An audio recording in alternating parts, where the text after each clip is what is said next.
नमस्कार विद्यार्थी मित्रांनो. स्वागत आहे आपलं पुन्हा एकदा एम-पी-सी लायब्ररी या आपल्या यूट्यूब चॅनलमध्ये. आज आहे 1 डिसेंबर 2025. सुरू करूयात आजच्या चालू घडामोडी. आज आपण पाहणार आहोत परदेशी पर्यटकांची पहिली पसंत ही महाराष्ट्र ठरलेली आहे. याबद्दल जो काही रिपोर्ट आलेला आहे त्याबद्दल सविस्तर माहिती पाहणार आहोत. ऑपरेशन सागर बंधू ही कोणत्या देशासाठी सुरू करण्यात आलेली आहे याबद्दल माहिती पाहणार आहोत. स्कायरूट कंपनीच्या रॉकेटचे नुकतेच अनावरण करण्यात आलेले आहे. ते कोणाच्या हस्ते अनावरण केले गेलेले आहे आणि त्या रॉकेटचे नाव काय आहे याबद्दल आपण जाणून घेणार आहोत. त्यामुळे या संपूर्ण महत्त्वपूर्ण चालू घडामोडी सविस्तरपणे जाणून घेण्यासाठी व्हिडिओ शेवटपर्यंत अवश्य पहा. सुरू करूयात कालच्या एका प्रश्नाने. राजेश अग्रवाल सध्याचे मुख्य सचिव कोणाची जागा घेणार आहेत? तर यासाठीचं योग्य उत्तर आहे पर्याय क्रमांक 2, राजेश कुमार. विद्यार्थी मित्रांनो, नुकतेच महाराष्ट्र राज्याचे मुख्य सचिवपदी आता राजेश अग्रवाल यांची नियुक्ती झालेली आहे आणि या अगोदर राजेश कुमार यांच्याकडे हे पद होते. त्यामुळे आपण कालच्या व्हिडिओमध्ये याबद्दल सविस्तरपणे जाणून घेतलेलं आहे. कालचा व्हिडिओ महत्त्वपूर्ण आहे, तो अवश्य पहा तुम्ही. आता आपण आजच्या दिनविशेषला सुरुवात करूया. आज आहे 1 डिसेंबर.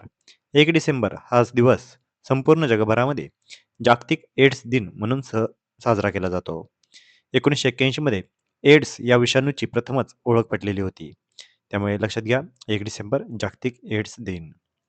1 डिसेंबर 1963 13वी घटनादुरुस्ती संमत झाली होती आणि या घटनादुरुस्तीनुसार नागालँड राज्याची निर्मिती आजच्या दिवशी करण्यात आली होती. नागालँड हे भारताचे त्यावेळी 16वे राज्य बनले होते. कलम 371 ए नुसार नागालँड राज्याला दर्जा दिलेला आहे. 1 डिसेंबर 1965 भारतीय सीमा सुरक्षा दल म्हणजेच बॉर्डर सिक्युरिटी फोर्स BSF याची आजच्या दिवशी स्थापना. 1965च्या भारत-पाकिस्तान युद्धानंतर सीमावर्ती भागामध्ये अशा पद्धतीची एक फोर्स असावी याद्वारे BSFची स्थापना करण्यात आलेली होती. 1 डिसेंबर 2000 नागालँड येथे दरवर्षी 1 ते 7 डिसेंबर दरम्यान हॉर्नबिल महोत्सव साजरा करण्याची सुरुवात आजच्या दिवशी झालेली होती. 1 डिसेंबर 1885 साहित्य अकादमी पारितोषिक विजेते साहित्यिक आचार्य काका कालेलकर यांचा आज जन्मदिवस. 1 डिसेंबर 1990 राजदूत, मुत्सद्दी व राजकारणी विजयालक्ष्मी पंडित यांचे आजच्या दिवशी निधन झाले होते. त्या भारताच्या पहिल्या महिला राजदूत आणि संयुक्त राष्ट्रांच्या आमसभेच्या पहिल्या महिला अध्यक्षा होत्या. त्यामुळे विद्यार्थी मित्रांनो, हे होते आजचे दिनविशेष. अतिशय महत्त्वाचे आजचे दिनविशेष होते. त्यामुळे आपल्याला माहिती असणं आवश्यक आहे. आता आपण आजच्या चालू घडामोडीला सविस्तरपणे जाणून घेण्यास सुरुवात करूया. प्रश्न क्रमांक 1, ऑपरेशन सागर बंधू कोणत्या देशासाठी भारताने सुरू केलेले आहे? तर यासाठीचे पर्याय आहेत पर्याय क्रमांक 1 नेपाळ, पर्याय क्रमांक 2 बांगलादेश, पर्याय क्रमांक 3 श्रीलंका आणि पर्याय क्रमांक 4 मालदीव. तर या प्रश्नाचे योग्य उत्तर आहे पर्याय क्रमांक 3 श्रीलंका. ऑपरेशन सागर बंधू आता याद्वारे भारताने श्रीलंकेसाठी मदत जाहीर केलेली आहे. चक्रीवादळ दिटवाह आणि पुराच्या तडाख्यानंतर संकटात सापडलेल्या श्रीलंकेला मानवतावादी मदत देण्यासाठी भारताने तातडीने ऑपरेशन सागर बंधू हे सुरू केलेले आहे. भारताची ही तात्काळ मदत भारतीय हवाई दलाने हिंडन तळावरून 2 विमाने C-130 आणि IL-76 ही रवाना केलेली आहेत. या विमानांद्वारे 21 टन मदत सामग्री, 80 पेक्षा जास्त NDRF कर्मचारी आणि 8 टन उपकरणे कोलंबोला पोहोचवण्यात आलेली आहेत. त्यामुळे लक्षात घ्या ऑपरेशन सागर बंधू भारताची श्रीलंकेसाठी मदत. आपल्याला परीक्षेमध्ये अशा पद्धतीचे वेगवेगळे ऑपरेशन्स आणि त्याच्या जोड्या लावायला विचारण्यात आलेले आहेत आणि आगामी काळामध्ये देखील अशा पद्धतीचा प्रश्न आपल्याला येऊ शकतो. प्रश्न क्रमांक 2, एशियन पेंट्सने टीम इंडियासोबत किती सामन्यांसाठी करार केलेला आहे? तर यासाठीचे पर्याय आहेत पर्याय क्रमांक 1 50, पर्याय क्रमांक 2 75, पर्याय क्रमांक 3 100 आणि पर्याय क्रमांक 4 110. तर या प्रश्नाचे योग्य उत्तर आहे पर्याय क्रमांक 4 110. तर आता एशियन पेंट्स हा आता टीम इंडियाचा अधिकृत रंग भागीदार झालेला आहे. एशियन पेंट्सने 110 सामन्यांसाठी टीम इंडियाचा अधिकृत रंग भागीदार बनलेला आहे. हा करार 3 वर्षांसाठीचा आहे. पुरुष, महिला आणि देशांतर्गत मालिका आणि एकूण सुमारे 110 सामन्यांसाठी हा करार असणार आहे. BCCIसाठी हा करार विविध ब्रँडसह त्यांच्या स्पॉन्सरशिप पोर्टफोलिओचा विस्तार आहे, ज्यामध्ये कॅम्पा, SBI लाईफ आणि ॲटमबक टेक्नॉलॉजी सारखे नामांकित ब्रँड देखील आहेत. प्रश्न क्रमांक 3, कोणत्या विधानसभेला राष्ट्रपतींनी नुकतेच संबोधित केलेले आहे? तर यासाठीचे पर्याय आहेत पर्याय क्रमांक 1 महाराष्ट्र, पर्याय क्रमांक 2 बिहार, पर्याय क्रमांक 3 उत्तर प्रदेश आणि पर्याय क्रमांक 4 ओडिशा. तर या प्रश्नाचे योग्य उत्तर आहे पर्याय क्रमांक 4 ओडिशा. ओडिशा विधानसभेला संबोधणाऱ्या पहिल्या राष्ट्रपती आता ठरलेल्या आहेत द्रौपदी मुर्मू. 27 नोव्हेंबर 2025 या दिवशी त्यांनी अशा पद्धतीने ओडिशा विधानसभेला संबोधित केलेले आहे. हिवाळी अधिवेशनाच्या पहिल्या दिवशी सभागृहाला त्यांनी संबोधित केले. 2000 मध्ये राष्ट्रपतींनी आमदार म्हणून इथूनच राजकीय कारकिर्दी सुरू केलेली होती. ओडिशाचे सध्याचे मुख्यमंत्री आहेत मोहन चरण माझी. राज्यपाल आहेत कंभमपती हरिबाबू.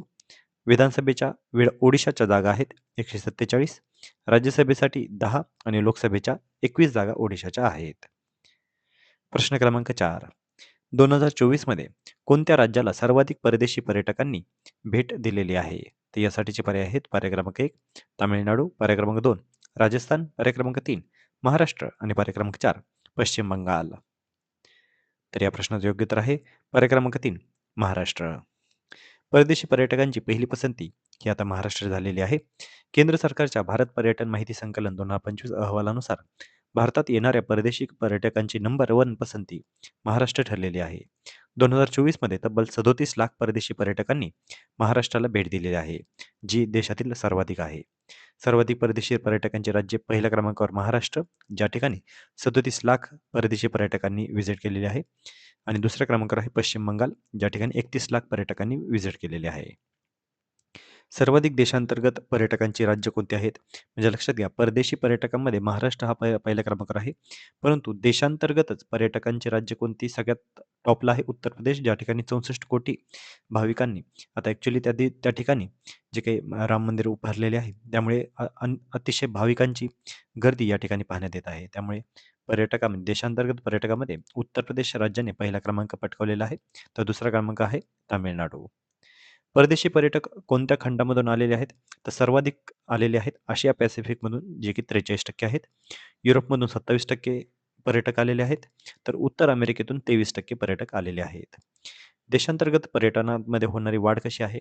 तर 2024 मध्ये 295 कोटी पर्यटक आलेले होते आणि 2023 मध्ये हा आकडा 250 कोटी होता. म्हणजे जवळपास 45 कोटींची भर यामध्ये झालेली होती, जी की 17.51% वाढ आहे.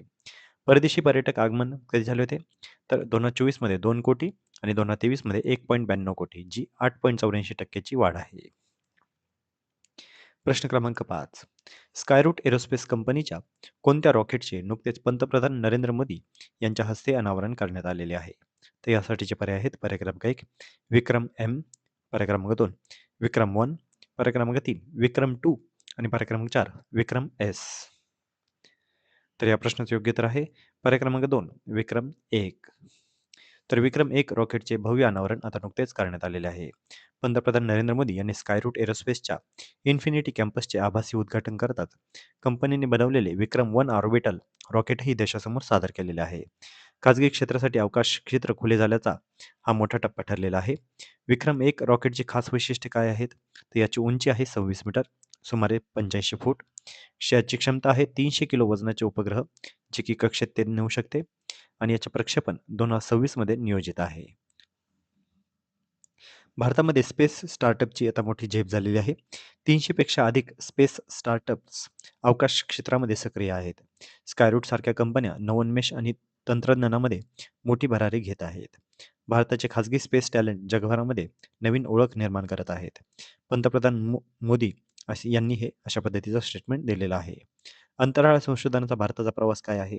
तर सुरुवातीला रॉकेटचे भाग सायकलीवर नेले जायचे. आज जगातील सर्वाधिक विश्वासार्ह प्रक्षेपण यंत्रणा तयार करण्यात आपला भारत देश हा आघाडीवर आहे. अवकाश तंत्रज्ञानाचा वापर, संवाद, हवामान अंदाज, शहर नियोजन, राष्ट्रीय सुरक्षा या सर्व क्षेत्रांमध्ये वेगाने वाढती प्रभावी भूमिका ही अशा पद्धतीने अंतराळ संशोधनाची राहिलेली आहे. त्यामुळे लक्षात घ्या, विक्रम 1 याचे अनावरण करताना आपल्याला या सर्व गोष्टी देखील माहिती असणं आवश्यक आहे. तर विद्यार्थी मित्रांनो, या होत्या आजच्या चालू घडामोडी. आजच्या महत्त्वपूर्ण चालू घडामोडीवर आधारित मी आता एक प्रश्न विचारणार आहे, ज्याचं उत्तर तुम्ही सर्वांनी आता कमेंटमध्ये देणं आहे. भारतातील सर्वाधिक देशांतर्गत पर्यटक हे कोणत्या राज्याला भेट देतात?